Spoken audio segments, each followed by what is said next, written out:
est indéniable qu'il s'agit presque d'un fantasme pour l'enfant et l'élève que nous avons été un jour, cette idée que la personne qui nous a appris à comprendre le monde et à l'analyser finisse carrément à un moment par nous regarder comme la personne qui comprend le monde mieux que lui.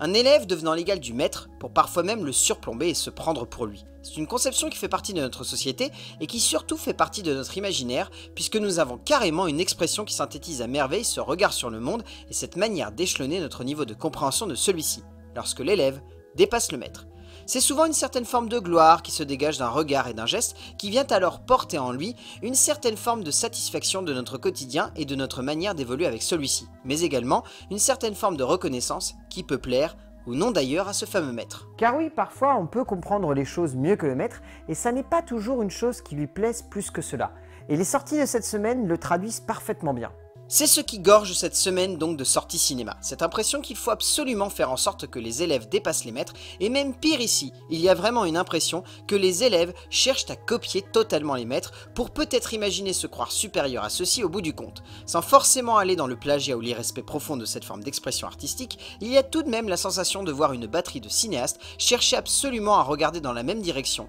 celle d'un maître qui ne demanderait qu'à être transcendé par le biais d'une expression qui viserait forcément à se jouer de lui. Alors peut-on réellement parler d'élèves qui réussissent à dépasser le maître lorsque, ici, dans le cas présent,